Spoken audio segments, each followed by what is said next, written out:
Hello everyone, this is Senior Biotech Analyst John Vandermosten. Welcome to our channel that educates the life sciences investor on exciting advancements in drugs, biologics, and devices. For more content and news like this, subscribe to our channel below and like or share with others. We're back with ACHV Life Sciences CEO, John Bencich. John, welcome. ACHV recently announced that it had started its vaping trial. And this is really important because the smoking cessation environment has changed as more vapers have emerged over the last few decades. And this has been done in conjunction with NIDA. You received a grant. Why don't you share with us some of the details about that? First of all, I want to point out a statistic. I think probably 20 years ago there were no vapers at all, but now there are probably around 11 million. Is that right? Yeah, what we found is here in the U.S. there's about 11 million e-cigarette users, and that compares to 31 million smokers. So it has grown to be a fairly large segment of the market. And globally, we've seen numbers that are approaching more than 80 million in terms of that segment. And we expect that to continue to grow as big tobacco continues to put some of their marketing muscle behind these reduced risk products. Sure, got it. So tell us about the trial you're working on for vaping. First of its kind, only of its kind. Nobody else has ever done any investigatory work on trying to get a product approved to treat nicotine addiction for vapers. So tell us about how that came about and what the future of the trial is expected to be. Yeah, so we've been pretty excited about moving into this category. Given the mechanism of action of cytisinicline, of targeting the nicotine receptors in the brain. This product should have applicability across any form of nicotine addiction, whether it's smoking, vaping, chewing tobacco, snooze. It just so happens that, again, that vaping segment is really significant. Right. And at the moment, completely unserved. So there are currently no approved medications to help people quit nicotine e-cigarettes. And no one's looking into this because all the products on the market are currently generic. So there's no incentive to look at this. Right.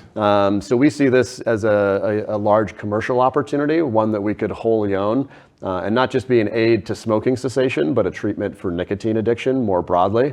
So we've designed, it's a 150 subject trial.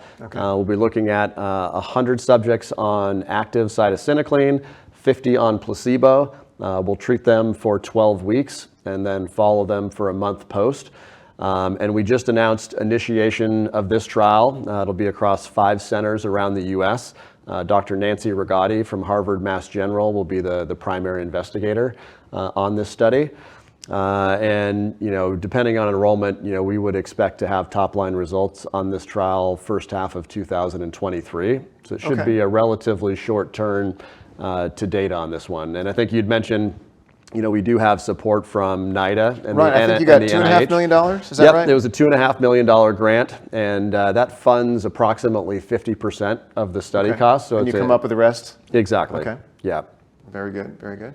So I think this is the first trial of any kind that's addressing vaping, and we talked about that a bit. But what does this mean if it's approved for vaping? How is that going to change what physicians prescribe if Chantix is out there, if some of these other NRTs, nicotine replacement therapies are out there, and then ACHV's product, which actually may have been approved for vaping specifically. How does that affect the prescriber's mind when they're looking at those choices? Yeah, I think when you think about the products that are out there today, all the historical data has been on cigarette cessation. So there is no data on those products that would be in the label and available for physicians to prescribe off of.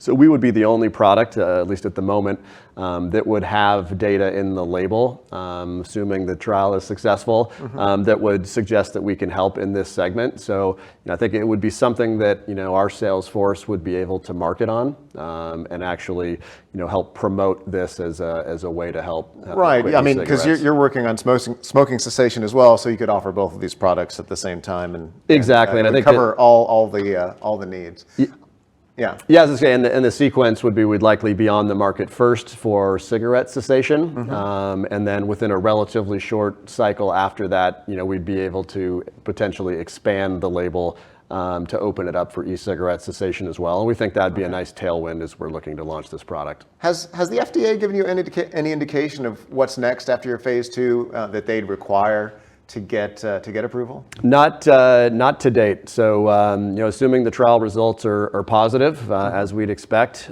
we'd go have a conversation with the FDA in terms of, how would we proceed to open up the indication in the label. Typically for products that are already on the market and are looking to just expand into a new indication, the data sets aren't as robust. So we think there's potential for perhaps a single phase 3 trial to open up this indication, but we'd have to have that discussion with the FDA. Okay. Well, you'd probably be a couple steps ahead on the safety side for the drug as well, because you've had a lot of observations before. Correct. Before that as well. Okay, great. Well, John, thanks for enlightening us on how your vaping trial is coming along. Again, CEO of ACHV Life Sciences, John Bencich, ticker symbol ACHV.